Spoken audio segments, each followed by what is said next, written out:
Baseball is dead. Rest in peace. 12 years. 12 years. $325 million. Yoshinobu Yamamoto. You are a Los Angeles Dodger.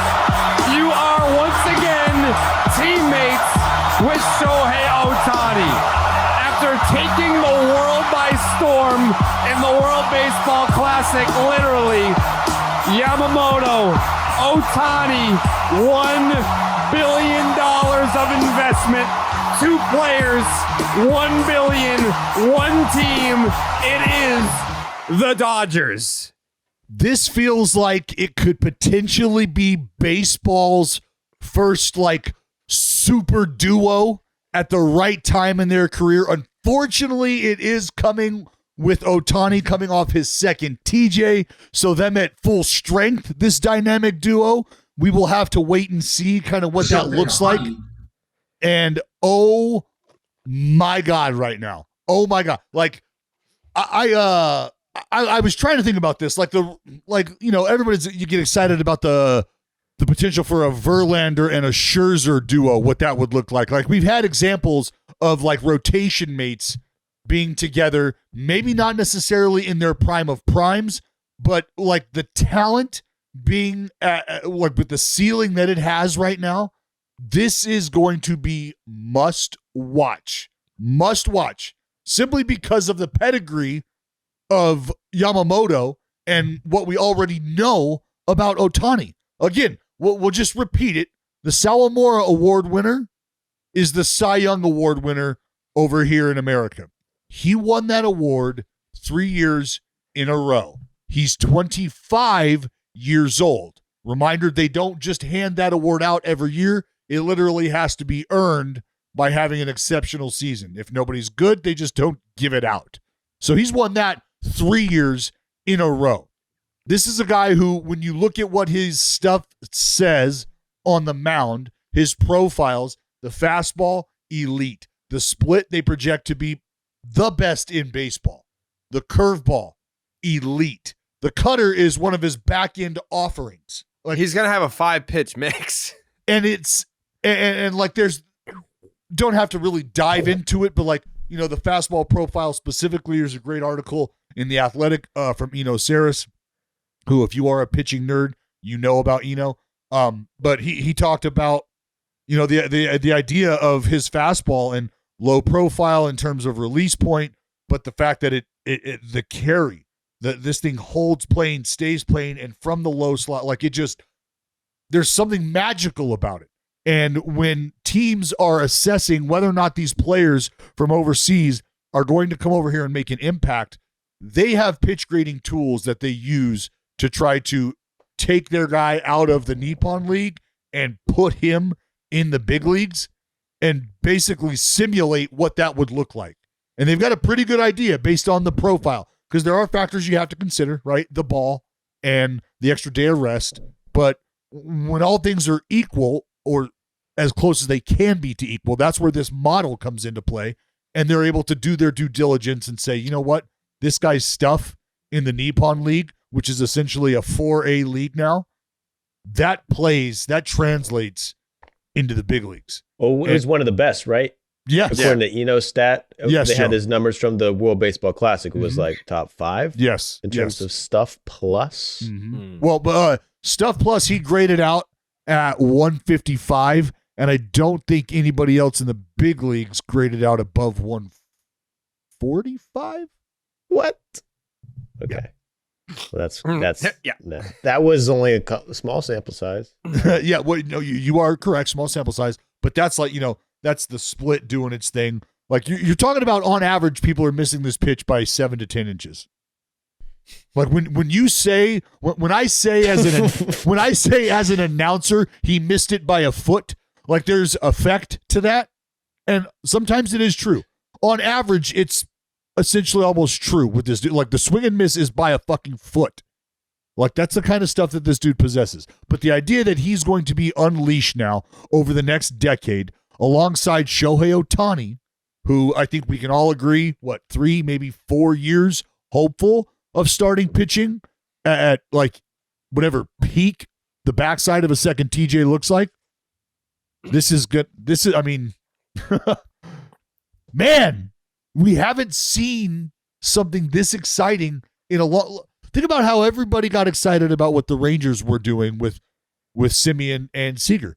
$750 million to these two players, blah, blah, blah. And now the the Dodgers have said, well, how's a bill actually sound? Slightly north of.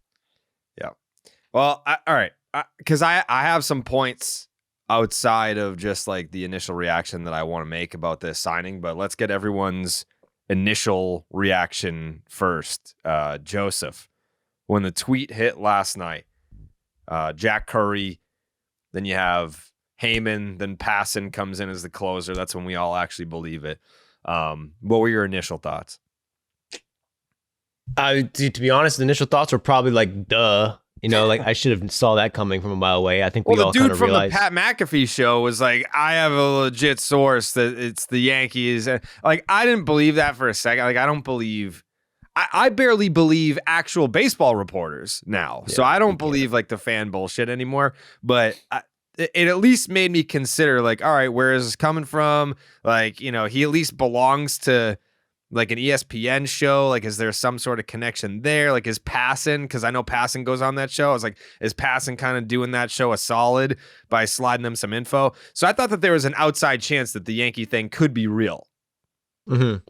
I think we all thought it was either going to be Yankees or Dodgers. Mm-hmm. But now, since it happened, it's like, I mean, the deal that Shohei signed, giving him $2 million a year until fucking 2050, opens up everything. And it's a team that needs starting pitching not as bad as anyone, but needs starting pitching. No, Joe, and you got a guy.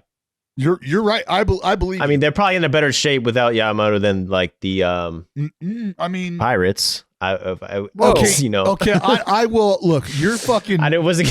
You're days away from Christmas. Don't fuck it up for yourself. But they had, weak starting rotation. So yeah, now it seems obvious Yamamoto. But now I'm thinking like, oh my god, now I'm really thinking like Shohei and Yamamoto on the same pitching staff. Like what that? I mean, they're probably selling out every game ever. Yeah, 100%. I mean, they own Japan now. That's one. We'll talk the market. About that. Yeah, I mean, these are these are all things we'll talk about. We'll talk about it. Jay Hay, your initial reaction when you saw the news? The team that had demonstrated a willingness to spend the most money reeled in the best player again, and I think my initial reaction was just how far off all of the initial contract projections turned out to be. And I don't recall a free agency that missed where the general consensus by people in the know missed the mark so badly on what a player would end up getting. I don't care that they missed it, and I'm not criticizing them really. It's more just like a fascinating thing that this guy ended up getting over $100 million more than most people projected him to get, and that doesn't include the posting fee. Like that 325 doesn't include the posting fee. That's $50 million on top of that. We need to start killing these reporters, dude. They keep fucking up bad. The same thing with Shohei. What would people guessing Shohei's thing? To get both of those, it's that wrong. Not to defend the reporters, but if you guys play fantasy football, you understand that this moment comes at some point in time in the draft. And it's always seemed earlier than later. And Jay, hey, think about when this started happening in fantasy football. When Rob Gronkowski was a viable first-round option in a 12 to 14 league, where you're like, you know what? Fuck it, dude. I'm going to do it. I'll fucking do it. Or when it's early and the tight ends start to roll. Or, oh my God, that's a little early for QBs going. But top tier, you got to think about it early. And translate that to baseball. The extended contracts, the 10, 12-year contracts, and now those contracts being doled out in an effort to get below the luxury tax. And it's like the Dodgers are confirming for everyone, like, no, that's a thing. That's a thing. And we just did it. We don't need to do it now because $325 million is chump change. But we, like, that will be a thing. We will do that. We will commit to that. And it feels like it's maybe not the moment in time, but you need somebody to go and make that move first, right? Somebody's got to draft the first tight end super early to get you to think about it. The Dodgers are doing that. Yeah, it's a $27 million AAV for Yamamoto because it's the longest contract ever given out to a pitcher, and the total dollars, it's the most lucrative.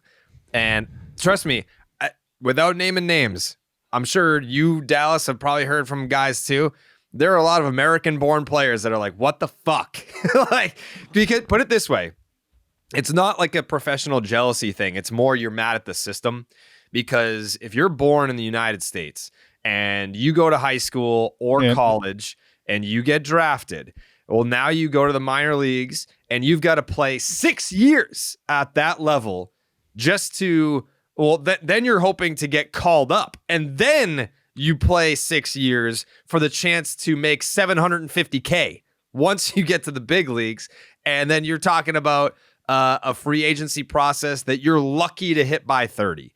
So, like, yeah, the American-born players are probably like thinking, like, you know, this dude gets to come here at 25 and then boom, he's the highest-paid pitcher in baseball history without throwing a single pitch in the big leagues. Meanwhile, I had to ride buses and fucking make, you know, $500 a month and then play in the big leagues for 6 years just to get my shot at free agency, and then maybe I'm making $50 million total or something. So I get it from that standpoint.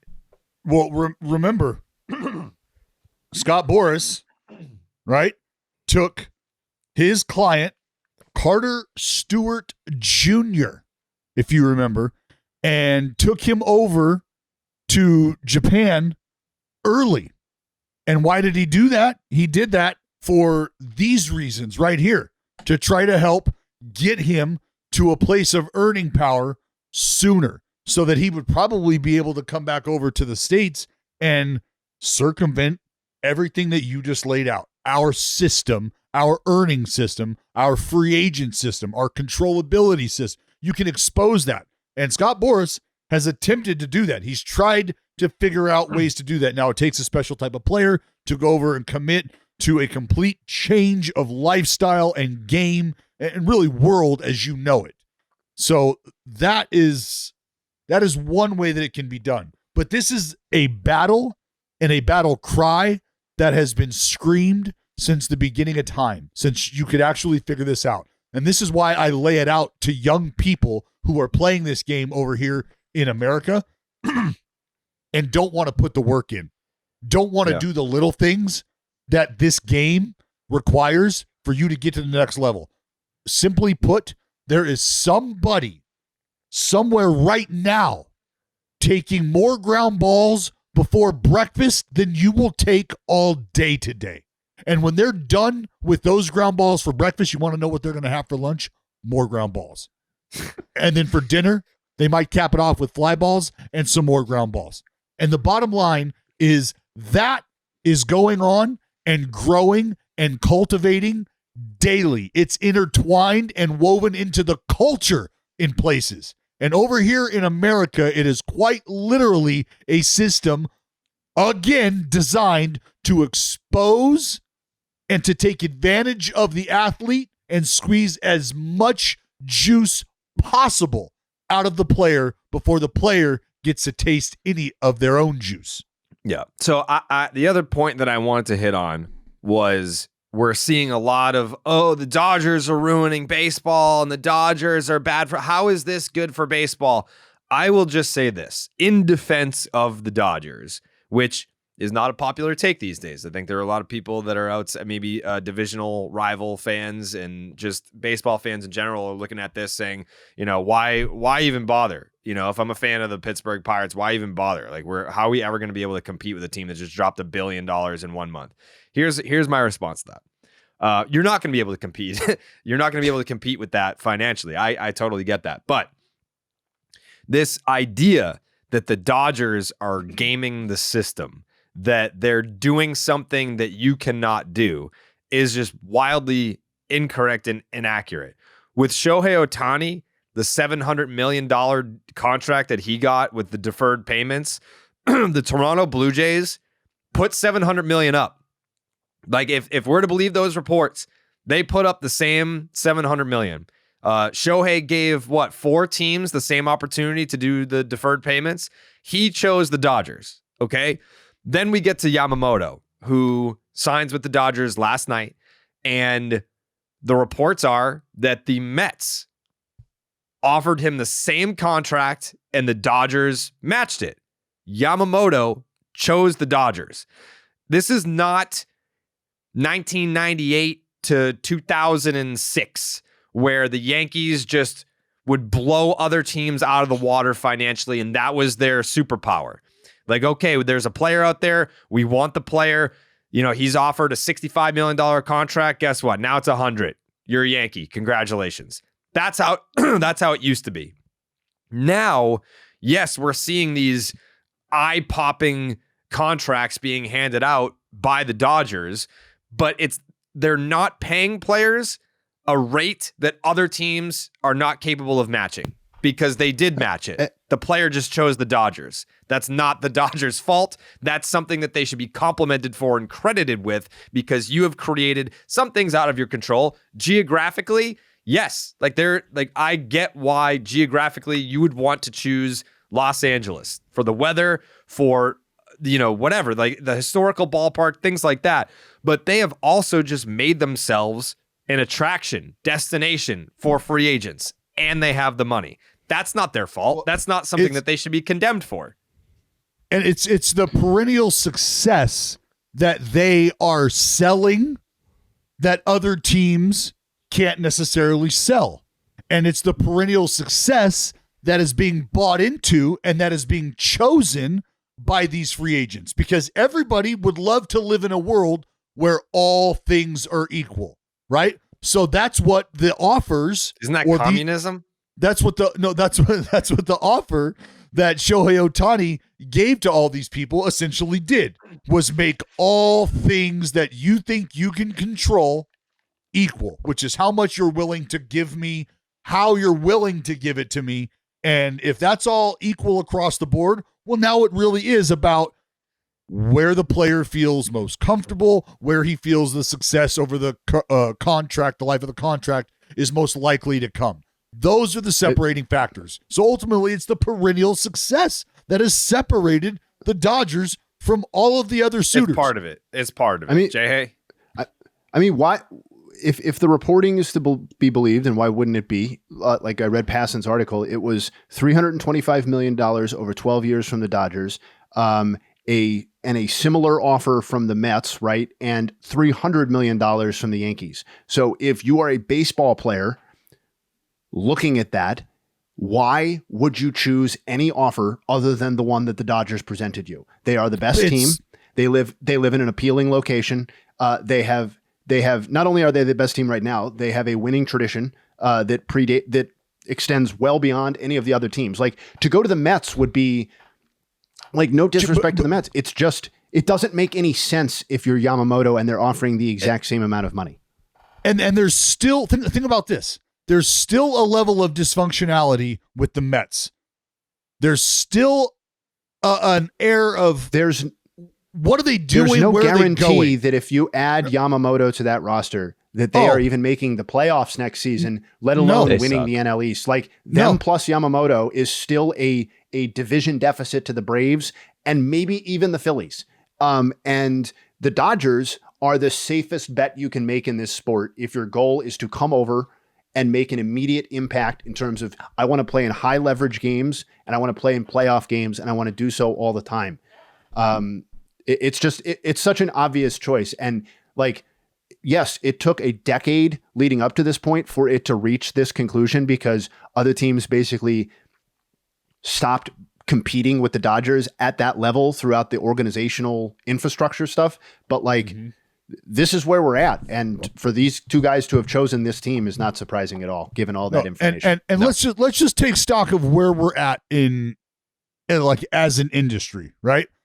If we were to take a poll right here, right now amongst us, there's probably 4 of us who would raise our hands and say, would you be interested in your team spending a little more to attract high-priced, top-tier talent? I think Jake would raise his hand. Jared, you'd raise your hand. I would raise my hand. Jay, I think you would probably raise your hand. Yeah. Joey, you can go fuck yourself. Yeah. I'm trying to pay him less.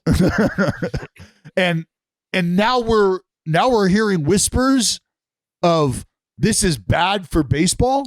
This is not good. This is and even if you think for 1 minute that this is some evil empire in its infancy when it comes to the spending and the grandiose dollars that's being thrown around here, doesn't every story need the villain?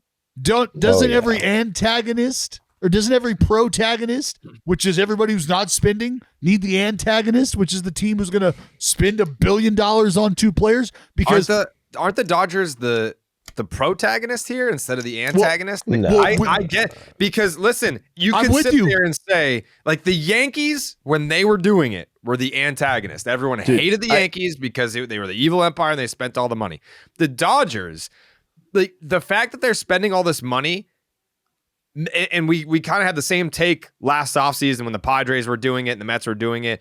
The fact that they're spending a fuck ton of money and saying, hey, like, it can be done. Don't let your owners tell you we're too poor. The system doesn't allow us to spend the way that we want to spend.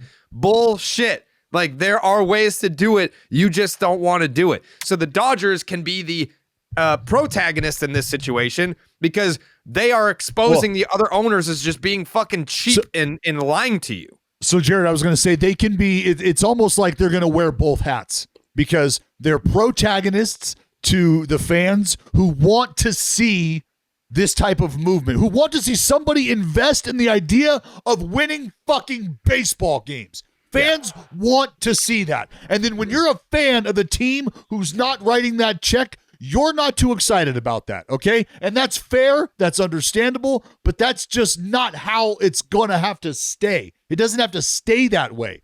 So he's also an antagonist to those fans who are like, well, fuck, you didn't sign with my team. I don't want to see this shit. I don't want to see championship spot, blah, blah, blah. I tell you right now, ain't nan one of you sending Shohei Ohtani or Yamamoto back if it's your team that's buying those dudes. Ain't happening. Don't want to hear it. I got to say one thing, too, on this, like, just the general complaining or fascination with the contract figures and the Dodgers spending and stuff like that. I think context is important here in two ways. A, Dodgers payroll's perspective. Jared has brought up the Yankees and what it looked like when they were really doing it. You know what I mean? I pulled up 2004, just kind of randomly, 2004 MLB team payrolls. The Yankees had double the payroll of the fifth highest payroll in the league. There's nothing like that going on in Major League Baseball right now. Like, the Dodgers are almost incapable of spending that sort of percentage more than like another top five team. Like, the Yankees were $184 million team payroll in 2004. The next closest was the Red Sox at 127. And there were only three teams at even 100. Like, the gap right now, it may seem great because it's all coming in one off season in a sense, but it is spread out, this $1 billion, over 12 seasons. And in the case of Ohtani, decades, right? And and also, they didn't really spend in previous off seasons. And while they might be the highest payroll next season, I haven't looked at this stuff, it's going to be a competition among the top teams, regardless of how this plays out. So it's not the disparity, maybe top to bottom, Dodgers to Athletics, Dodgers to Guardians. The disparity is similar to what it used to be, but but this sort of thing that they're lapping the competition is not totally accurate. Secondly, go ahead, Dallas. Sorry. No, go, Jay. I was going to ask you a question. Secondly, the Yamamoto contract in itself. Jared talked about how the average annual value is what, $27+ million a year? Just over $27 million a year. Unlike in basketball, for example, where each mega contract, whichever superstar signs the latest max deal, their contract is the most. Yeah, the Supermax. Their contract is the newest highest average annual value. Like I think Jokic was the most recent or something like that. And it's like $65 million or something later on in the deal. Jaylen Brown said it at one point. That's not really what's happening in baseball. Like Yamamoto's $27 million a year, even Ohtani's average annual value are not resetting contract standards. Like remember the David Price contract with the Red Sox from almost exactly 8 years ago today? $31 million per year. All we're seeing happen is that these are getting stretched out and the total value is increasing incrementally, but the amount that these teams are paying players per season is really not increasing at the rate that you would expect it to, given the increase in revenues in Major League Baseball. They're kind of cheating, like we've talked about all the time, and which happened in the NHL when they started giving like Ilya Kovalchuk like a 17-year contract, and people were like, well, maybe we should like regulate this a little bit because this seems a little fake. But like this outrage over contract figures like needs to come with the idea that David Price was signing average annual values bigger than this 8 years ago. Yeah. And you said something that's just hilarious to think about. I will just never not get over this, that we talked about, because remember when I was laughed at the thought of a player making $50 million a year. Remember. And now here we are. You just said that in 2004, the Boston Red Sox total payroll was $125 million, right? For the year. In this year, Shohei Ohtani, should he be collecting a non-deferred check, would be gathering over half in 1 year as one player of what the Boston Red Sox total payroll was in 2000. Yeah, well, I mean, with off the field money, he would be probably taking home 120 roughly million. Close. Yes. Yeah. I was going to say, and I was going, yeah, like with all things considered outside of his baseball paycheck, there's a chance that Shohei Ohtani could very well have cleared more in 1 year than the Red Sox would have spent on an entire team's worth of baseball players. Yeah. The other point that I want to hit on that I thought was interesting was I had, there again, like having conversations with like other players in the league, their reaction to it, their raw reaction.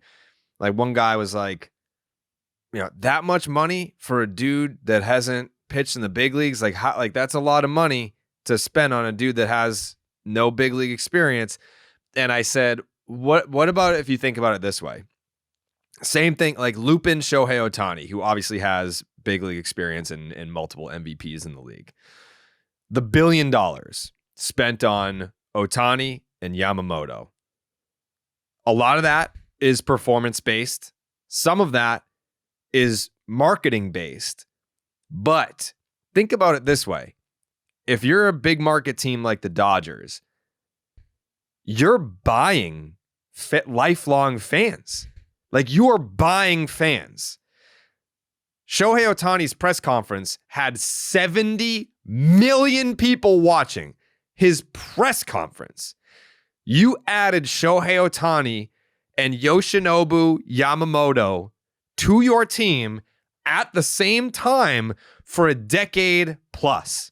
I can tell you from personal experience that when the Red Sox had Pedro Martinez, David Ortiz, and Manny Ramirez, they converted the entire island of the Dominican Republic into Red Sox fans. They used to be all Yankee fans because it's the island of baseball, and the Yankees were just the national brand. Like if the Yankee hat was like, hey, if you didn't have a team, you were a Yankee fan because you just liked winning. The Red Sox took over the Dominican Republic because of Pedro, Manny, and Papi during that time. And now, like, you'll go there and still see Red Sox hats all over the place. They're not playing for the Red Sox anymore, but that was the entry point. So the Dodgers are essentially going to have the entire country of Japan is going to become Dodger fans. The tens of millions of baseball fans in Japan, guess who their new favorite team is? The fucking Dodgers. And that's just an entry point. So 10, 12 years from now, when Shohei Ohtani and Yoshinobu Yamamoto retire from the game of baseball, they will more than likely continue to be Dodger fans. And then they will have children who will grow up to be Dodger fans because my parents were Dodger fans, all because those two signings, that $1 billion spent, they bought two of the best players. They bought a marketing machine, and they bought lifelong fandom in a country where baseball is religion to tens of millions of people. That's why I don't care about the money spent. With all that being said, you would say that this is without a doubt the most impactful signing in Dodgers history? This kind of sounds like what you're going at. Oh my God. And you could also say, you could argue that the Dodgers do these types of things as good as you could possibly do them. And what I mean is taking the opportunity to have culturally iconic players as part of your organization, endear their fans and capitalize on that from a business perspective, right? Think about what Fernando Mania was like when Fernando Valenzuela burst onto the scene and what that scene was like down here in LA. It was maniacal, and they got behind it. Think about when Hideo Nomo showed up and Nomo doing the fucking twister, the tornado on the mat. Like, it was incredible. Chano Park. Like, they have done a phenomenal job of endearing themselves as an organization to cultures outside of American baseball. And I think it's a super, super savvy business practice. That's why I said it when they signed Ohtani. These are two economies. These are two business economies working together here. And the Dodgers were like, you know what, Shohei, we had this dusty ass Mamba video that we wanted to show you that we had been sitting on for 7 years and waiting for the right time to show you. Here's Kobe. And now they looked at Yamamoto and were like, all right, look, so we don't have the Kobe video, but we got Shohei. Yeah. I mean, this is what I jokingly said to Jake on Name Redacted, like before Ohtani even signed. I was like, just sign Team Japan. Just make your Major League Baseball team Team Japan. And not only are you getting an awesome baseball team, but you're printing money and you're, I don't know, 10xing your fan base. And the Dodgers were like, I kind of like that idea. Let's do that. It's a great idea. It's a great idea. But is there, here's the other thing. When we start talking about geographically how this plays out, outside of New York, is there another place that you feel as a player you'd be able to capitalize on the market like this? Like no. So specifically, oh God, I just no. I don't think and I do. That's why I said the Dodgers and the way that they handle things culturally and what Chicago, they have. Maybe I don't know. It's doesn't. Not the same. It's definitely a different tier. But if there's anything close, maybe Tampa, St. Pete. Tampa. Yeah, I mean, well, Jay, Vegas. When that comes, that's going to be next level. Yeah, Vegas is going to be a huge market. Can't wait for that. Yep. But yeah, other than Vegas, nah. Probably Vegas LA. is huge. I mean, they have, that's like you're talking like Britney Spears, Frank Sinatra. There's plenty of people like Bryce Harper's from there, but like if you want to make a name for yourself in the entertainment business, a lot of people go to Vegas. Celine Dion, didn't Celine Dion do something there in Vegas? Yeah. Well, yeah, hold on though. Celine Dion did not go to Vegas to make a name for herself. No. Put some respect on her That's name. the only time I heard No. it. That's not what I'm saying. But like, there's a lot of people like Frank Sinatra. Frank Sinatra did it right. Like he was like, all right, I'm gonna make a song about Chicago. I'm gonna make a song about New York, and then I'm gonna go to Vegas and do like the Sands. Dude was just a Casino. He was just a pandering bitch. He was a big time panderer, but he did it right. So if I'm trying to, really get a grasp on a market, Vegas is definitely a landing spot for me. Facts. The Sphere. Yeah. I'm out on Vegas. Got no soul. Well, Bunch of transients. be the change you wish to see in the world, Jay. I've already lived there once. I'm not going back, and I'm not going to try and change it from the inside. Never living there again. Yeah. Stay strong. Yeah. There's one person we haven't heard from on this podcast, and that would be our dear friend Jake, who tried his damnedest to bring Jake. Yamamoto to Boston. Circle back, Jake. Circle back. The speaker's fixed. Maybe they got him. Jake, how you feeling this morning?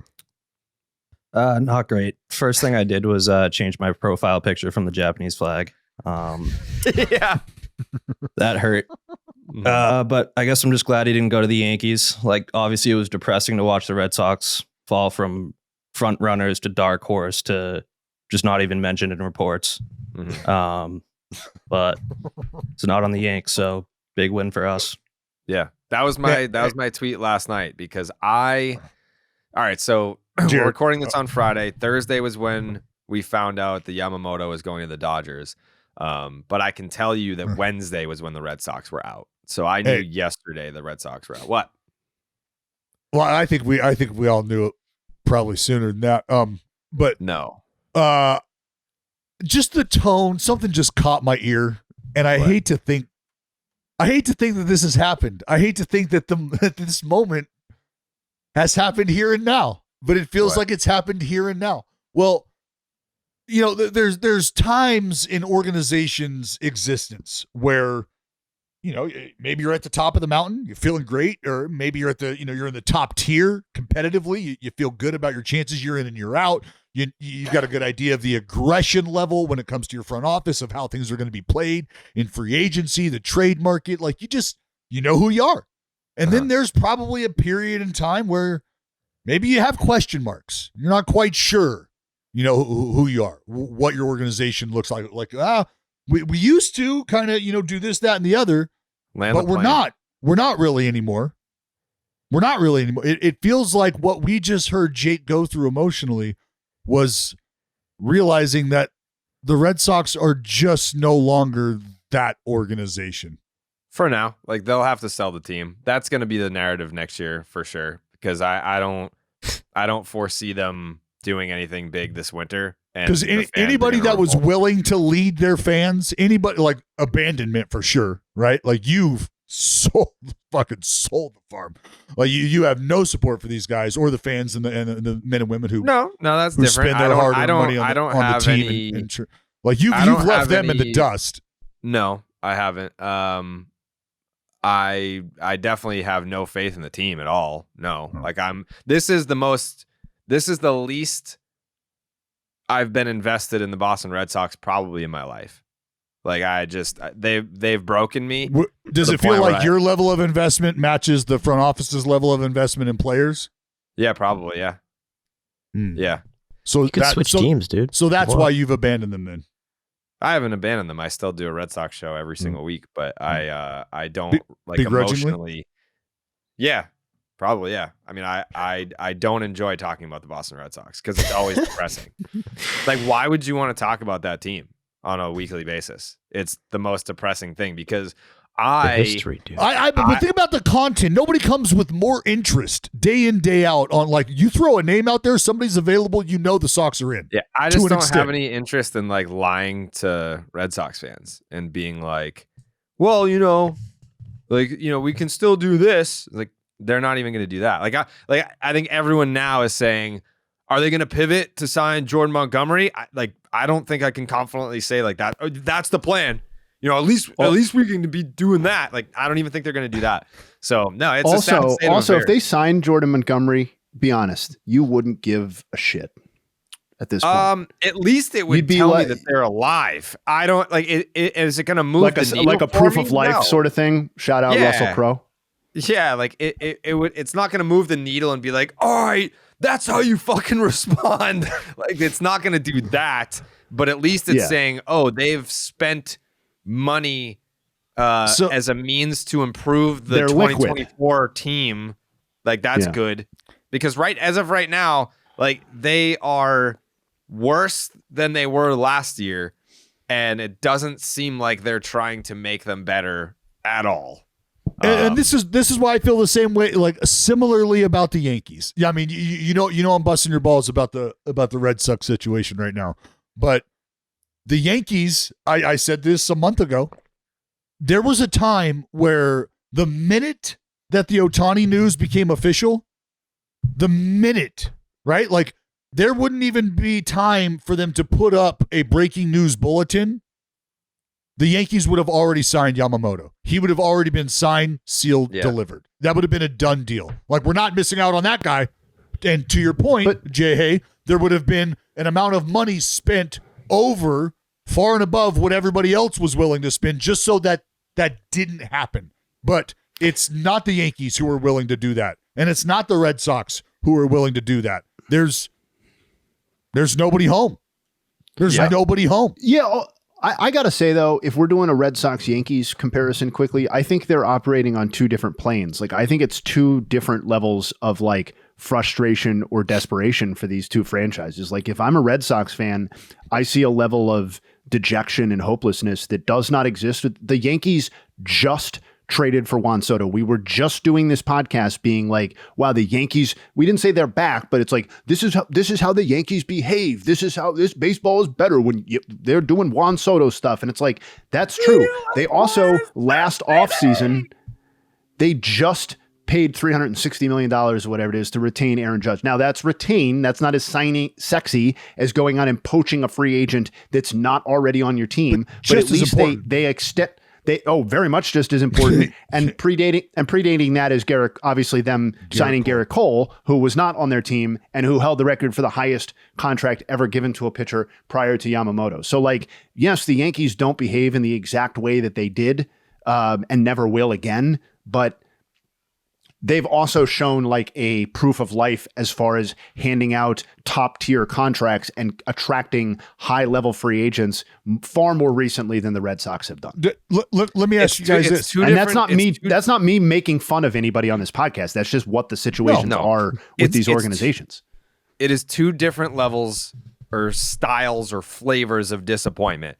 With the Red Sox, you're sitting here today and the tweet that I had last night was under the assumption that Yamamoto was going to the Yankees.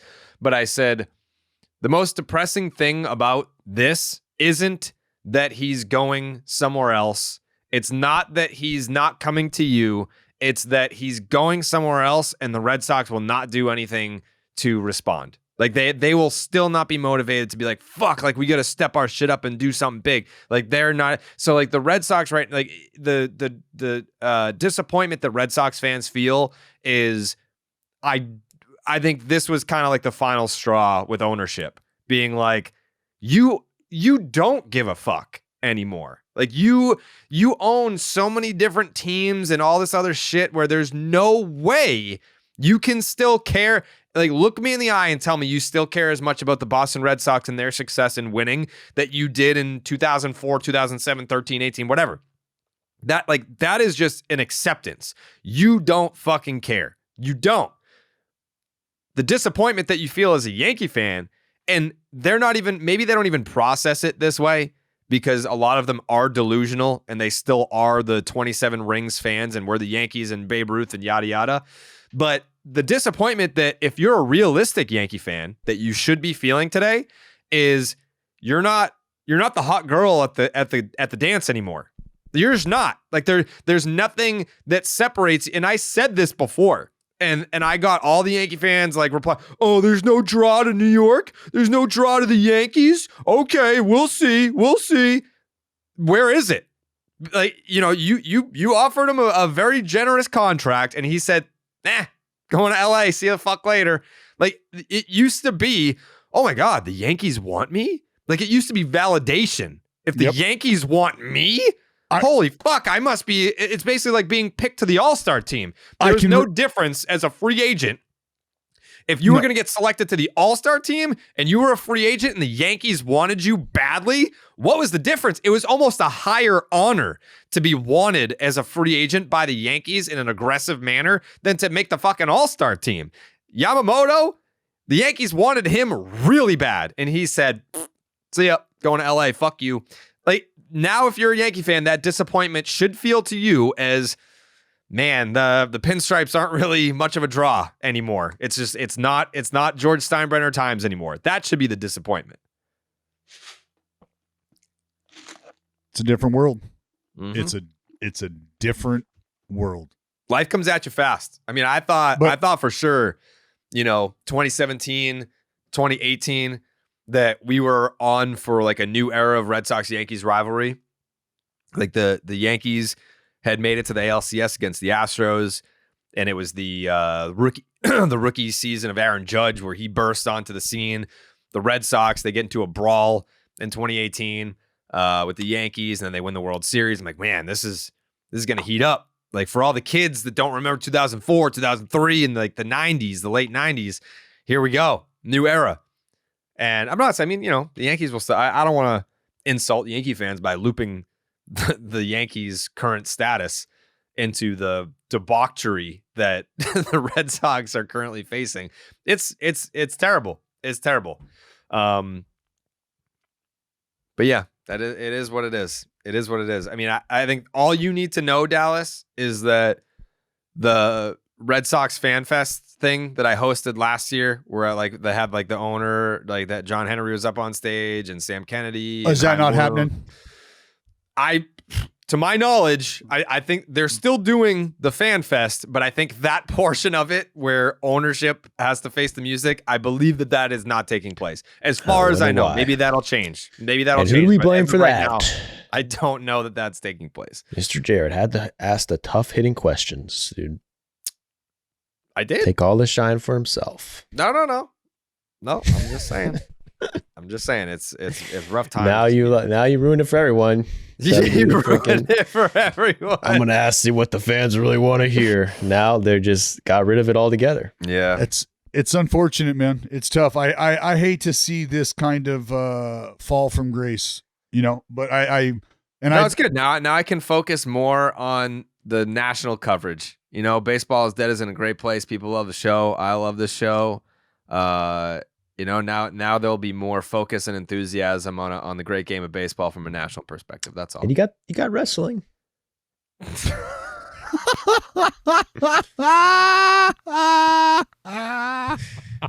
Did CM Punk just come back or something? That's your guy, right? You got wrestling.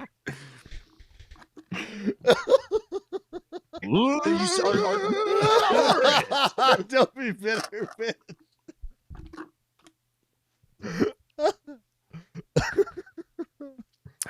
It's tough, Jake. I mean, it's me and you. It's me and you against the world right now. Yeah, man. It's still Boston, big sports town. It's like you got other teams. Patriots, I don't like other sports. I don't give a fuck about other sports. They're you looking good this fucking year. Tyler Milliken out here tweeting just no feel Milliken tweeting out the Red Sox. This is the morning after Yamamoto signs for $326 million. This motherfucker. The Red Sox have signed catcher Mark Kolovsvary to a minor league deal. He appeared in 10 games with the Reds in 2022 and just one game with the Orioles in 2023.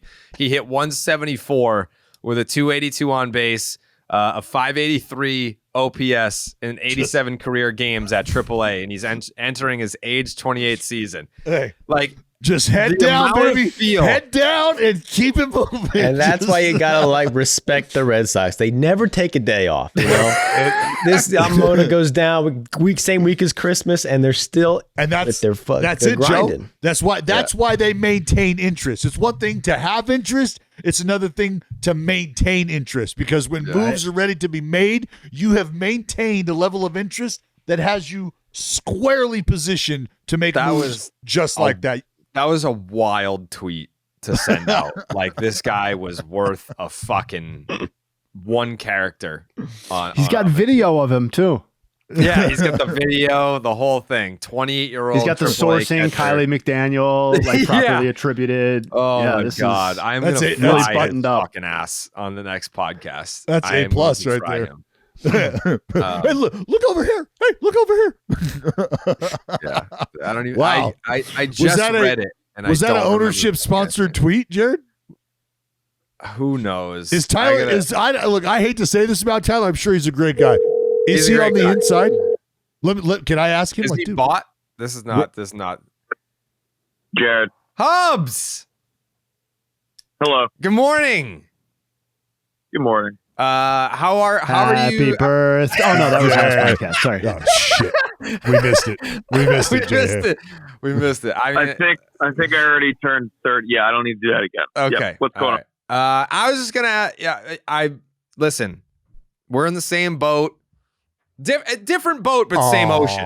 Different boat. No. Different boat, same ocean. I think we're in different. Is your boat afloat still? Yeah, it's a tugboat. It's more of a tugboat at this point. Okay. That's fair. Yeah. How are you feeling? Walk me through last night after the dude from the McAfee show tweeted. Dude, I like Ty a lot. I like Ty a lot. Like he's one of like the few Packer Yankee fans that exist, like myself, like my dumb self. Yeah. But what the fuck? You can't tweet that. Did you believe it? How much did you believe it? No, I think I texted you right away. I said I don't believe that. I need Jack Curry. Like Jack Curry is like all I really believe at this You point. got And Jack Pascal. Curry. You got him. Oh, I did. Oh, I did. Mhm. Oh, I did. Yeah. No, I didn't buy it for a second. But that stunk, man. He just wanted to play with Ohtani and the Dodgers, and he used everybody. That's whatever. Is what it is. Can't do the evil empire thing. You can play that, but that's not it. Not gonna do it. Yeah, can't do that one. Can't do that one. Can't do it. No. Can't do it. I don't know. That's tough. What is this? Oh, it's Titanic. Who's playing that, Dallas? I don't even. That's not me. Do you think, is there a move that the Yankees can make that the evil empire will be back, baby? So there's one. I got one left. The Corbin Burns trade? Corbin Burns and Devin Williams. Oh, together. Yeah. I haven't seen Which that suggested. I heard it like a few weeks ago, just like tossed out there. I don't think that, I think obviously nothing's being talked about until Yamamoto decides. But that's the only one I can think of that would be like, oh, here we go. Everything else is like, yeah, good move, solid, cool. But yeah, that would be it. Yeah, you guys What are do you probably you guys are probably still gonna suck next year, though. No. Well, yeah, you have Garrett Cole, and that's it. Like Rodon sucks. It would be great if he figured out how to pitch. He's not. personally, I talked to him this morning. He's like, I got no idea, dude. I talked to him last night, so damn, that sucks to you. Right. So I talked said to I him. talked to him this morning. That's more recent. That's a more recent conversation. You dumbass. Yeah, I didn't think you get to him. Who? I mean, that's the move is Corbin Burns and Devin Williams. And what if that doesn't happen? I mean, that would be a pretty cool move. You wouldn't want those players in your team? No, I'm not. I'm saying that's the one move that you envision for this team because I don't know how likely that is. Here's the way I'm spinning it. In my dumb brain today.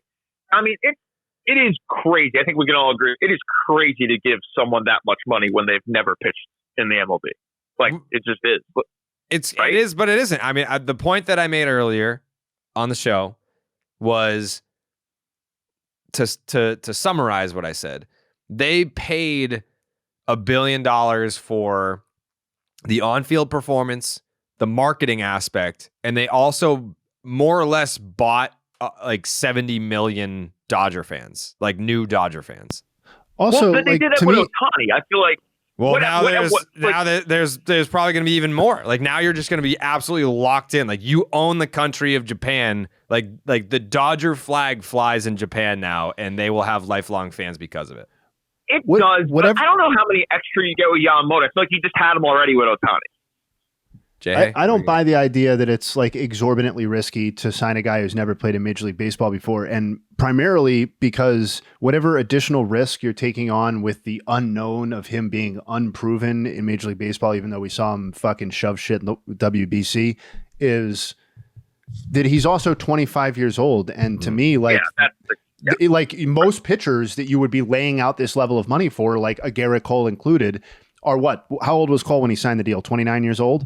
Something like that? 29, 29, yeah, 29. Yeah. So like, you know, there's the increased risk of attrition there on the back end of that. So like, to me, it's no more or less risky than that, particularly when we've talked about like stretching out these average annual values so that they're depressed the way that they are. Like he's making $8 million less than Anthony Rendon next season. Yamamoto is. Yeah. It's just, it's a very, it's a very reasonable amount of money. Like, I was more or less just spinning it from my brain. Like, I know. You don't see the way it worked, and we all know this. Like, you don't hit the market as an amazing pitcher at 25 years old. Like, it just a three-time Cy Young Award winner at 25 years old. Right. Like that, we don't see that. So I understand that. But getting Corbin Burns, like I know Corbin Burns is off. Like, so that I will be very happy if I think that's where they pivot. It comes down to whether the Brewers like totally see this as, hey, we're not going anywhere. We need to, really go young here, get some prospects haul, and we're not paying Corbin Burns when he's up, because I think that's 1 year. He's got 1 year left. So he's got 1 year left. You pretty much have to decide right now if you're the Brewers. I'm sure that they've made that determination. Right. So then, and if you have, and they should have, then you trade him, because why the fuck would you go and, you get the most right now rather than the deadline, I feel like, because, it'll be 2 months of Corbin Burns as opposed to a whole year. So I don't know. I think you go there. I'm not the biggest Dylan Cease guy. I know his name is getting thrown out a lot because the White Sox don't want any of their players. I just don't. What? The White Sox, I mean, that the White Sox wanted Brian Bayo from the Red Sox for Dylan Cease at the trade deadline. That's hilarious. Yeah. You guys also wanted Gleyber. You also wanted Gleyber Torres for Verdugo. That was fun. Well, Gleyber Torres sucks. Oh no. Yes, he does. No. He does. No. Yeah. No. Yeah. Can we ask the rest of the podcast if Gleyber Torres sucks? No, we can't. They're actually busy right now. The Alex Verdugo press conference yesterday was you texted me about that. Very, that was fun. Very interesting. Like he's going to be a disaster in New York. I don't think so. He's going to start off slow. You guys are going to boo the shit out of him. He's going to get mad about it, and it's a 1 year deal. Like Yankee fans are going to be like, he's not a real Yankee. Like he didn't earn his pinstripes. It's only a 1 year deal, so we can just boo the shit out of him. And then like he's going to hate the fans. The fans are going to hate him. It's going to be a fucking disaster. I think that's what you want. No, that's what's going to happen. And then he's going to call out Aaron Boone and say, "Oh, I was 3 hours late. I showed up 10 minutes before first pitch, and my manager benched me. I wish I had a manager that had my back. I wish I had a manager that didn't air me out for like why are there consequences for my actions? This is horrible." Are you done? That's what he said. That was his whole fucking press conference yesterday. It was him pissing and moaning about Alex Cora. That it was like, "Hey, welcome to the Yankees, Alex Verdugo." And he's like, "Well, my old manager used to bench me for being late and for not really caring about baseball, and I'm so happy to have Aaron Boone. Like he's not going to yell at me when I fuck up and do stupid shit. Aaron Boone's such a great manager." That was his whole press conference. They asked him about like, "Oh, what does it mean to like be a Yankee?" And he was like, "Oh, Alex Cora was so mean to me in Boston. I hope Aaron Boone coddles me." That's what he did. We get it. You're friends with Alex Cora. Like, I get it. I understand. I mean, listen. Hey, it's your problem now. I'll say this: Boone is the perfect manager for him because he'll never discipline him ever. And like Josh Donaldson was pimping.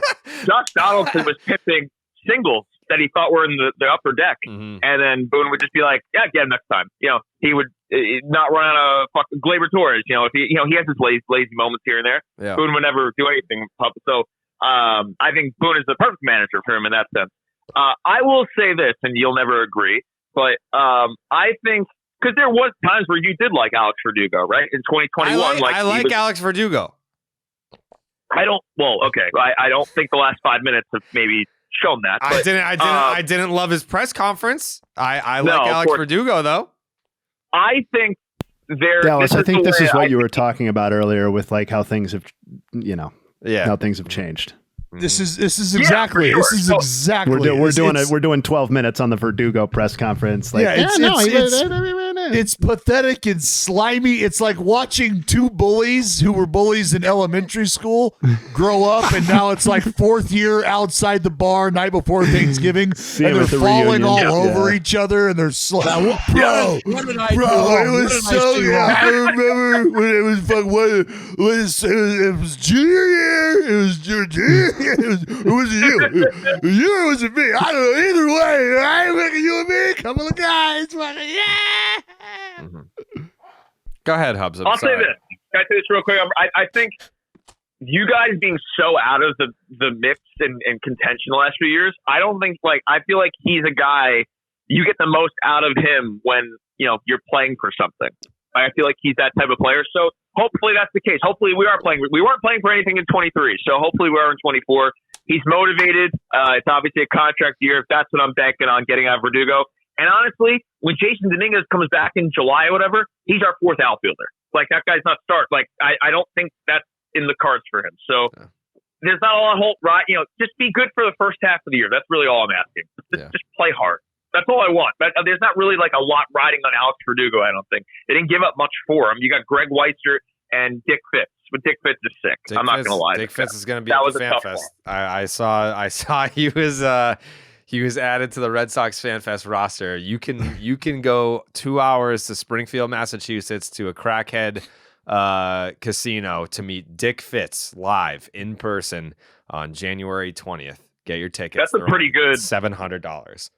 That's a pretty good, that would, I feel like if I was a crackhead, I would want to go to that. Yeah, 100% you would want to go if you were a crackhead. Yeah, that should, know your audience, know your talk. There you go. That should be a seat. Are you going to that? No, I'm not. You're not a crackhead. He's him seeing it. Don't let him lie to you. I'm not. You should go just to just scan the crowd. I want to know who's there. No, you might need to be our eyes and ears. At this point, I think the hotel inside the casino is booked. You would have to get a hotel off site, and it's just way too much effort for something that I just don't want to be at. Plain and simple. So the crackheads sold it out. Yeah, crackheads are going to be scattering all over the place there, from what I understand. Good for that. Hey, good for you guys. Yeah. Yeah. On the up and up. Yeah. All right. So. Yeah, thank you.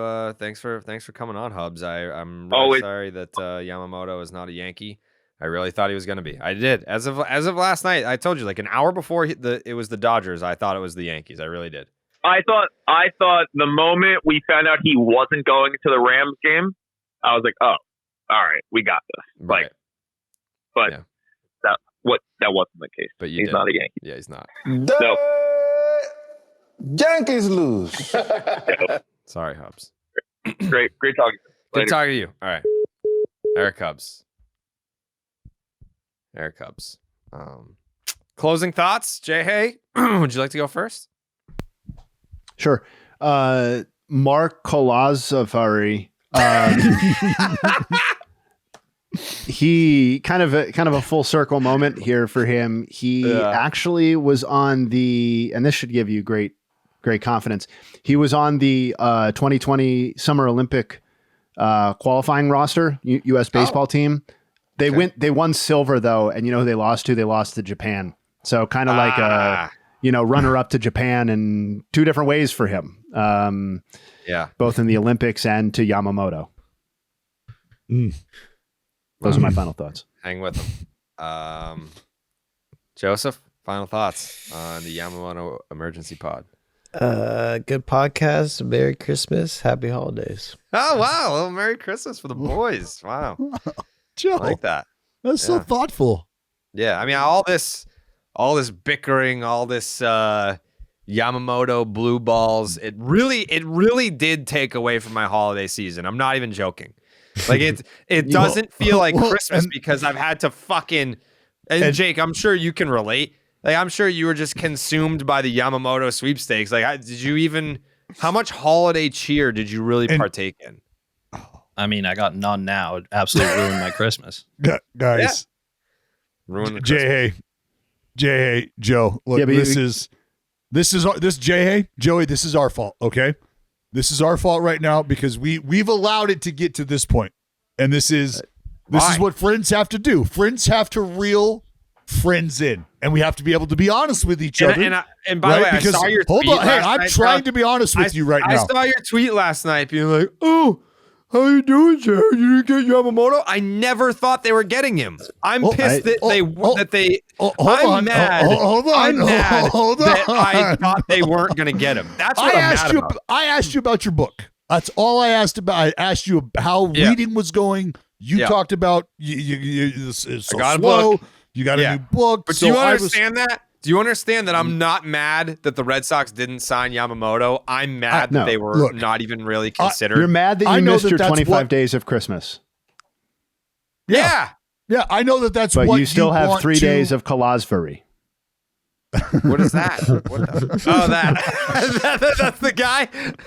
Yeah, that's him. Oh, this guy is just getting maybe it is. I don't know. Second. I don't know how you pronounce his name. I would be sweating bullets if I were, like a fringe minor league deal guy that was like, I need a job, but the second I agree to a deal with the Red Sox, I'm gonna get absolutely shredded by this fan base. Like, I don't come here. If you are at like one of those players where you're like a 4A guy or like a depth signing or something like that, do not sign with the Red Sox because your character is going to be assassinated immediately. Crushed. Absolutely crushed. You're no Yamamoto. Just know that. Yeah, no. Know that. Different tiers. That.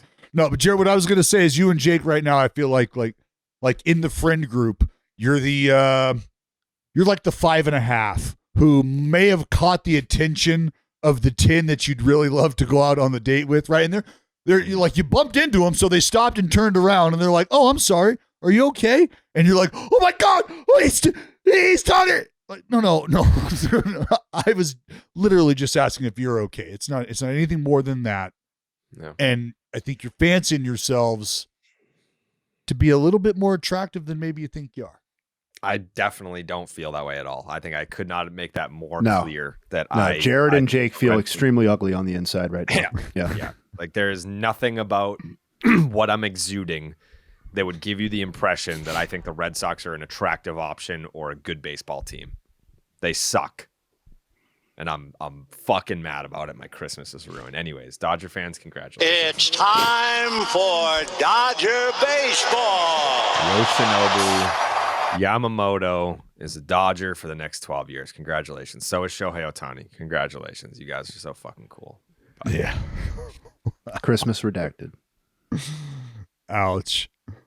Yamamoto's gone. That means we gone.